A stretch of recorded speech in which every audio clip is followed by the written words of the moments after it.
Hello বন্ধুরা, শুভ দুপুর সবাইকে। আর এই ভর দুপুরবেলাতে এই গরমের মধ্যে যদি ঠান্ডা ঠান্ডা বেলের শরবত হয় তাহলে কিন্তু খুব ভালো হয়। আমি এখানে দুটো বেলে নিয়ে নিয়েছি বেলের শরবত বানাবো বলে। আর বন্ধুরা, আমি কিন্তু আজকে 6 বছর পরে বেলের শরবত বানাচ্ছি। তো বুঝতেই পারছো কী অবস্থা, 6 বছর পরে বেলের শরবত খাচ্ছি। আমি শুনতে অবাক লাগলো, এটাই সত্যি।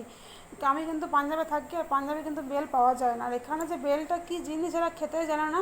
বেল এখানে গাছে হয়ও না, কোথাও গাছও নেই। তো তোমার দাদাভাইয়ের কোম্পানি থেকে একজন এসে বেলটা দিয়ে গেছিলো, সে কিন্তু বাইরে থেকে বিক্রি করতে এসেছিলো, তার কাছ থেকে এটা কেনা হয়েছে। তো যাই হোক, আমি দেখো বেলের শরবতটা বানাচ্ছি। প্রথমে দুটো বেল নিয়ে নিয়েছি, বেলটাকে ভালো করে ফাটিয়ে নিয়েছি, ছুলে নিয়েছি। আর বেল বেশি বড় বড় বেল পাইনি, এটা ছোটো ছোটো বেল, দেশি বেল ছিল। তো ভালো করে বেলটাকে ছাড়িয়ে নিয়েছি। এবারে ফ্রিজ আর ঠান্ডা জল নিয়ে নিয়েছি, ঠান্ডা জল ঢেলে ভালো করে বেলটাকে চটকে নিচ্ছি। তো বেলের এই যে শ্বাসটা থাকে এটাকে বার করে ফেলে দিচ্ছি। এত বছর পরে বেলের শরবত বানাচ্ছি, শরবত বানাতেও ভুলে গেছি, আমার এমন অবস্থা। যাই হোক, তাও বানাচ্ছি।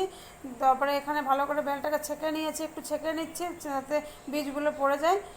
ছাঁকনির সাহায্যে বেলটাকে ভালো করে ছেঁকে নিয়েছি। আর এখানে পরিমাণ মতন চিনি দিয়ে দিচ্ছি। আর যেহেতু দেশি বেল এমনিতে মিষ্টি হবে, তাই চিনিটা একটু কমই দিয়েছি আমি।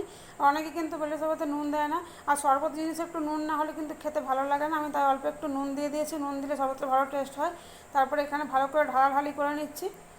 আর ফ্রিজে ঠান্ডা জল দিয়ে দিয়েছি, ঠান্ডা জল দিয়ে কিন্তু শরবতটা খেতে বেশি ভালো লাগে।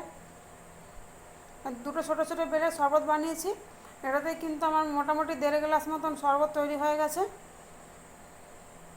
তাই এত বছর পরে বেলের শরবত খাচ্ছি, বানিয়েছি, দেখি খেয়ে কেমন হয়েছে। চলো তোমাদেরকে খেয়ে বলছি টেস্ট করে কেমন হয়েছে। তো যাই হোক, বেলের শরবতটা কিন্তু দারুণ হয়েছে খেতে। ভিডিওটা কেমন লাগলো অবশ্যই কমেন্ট করে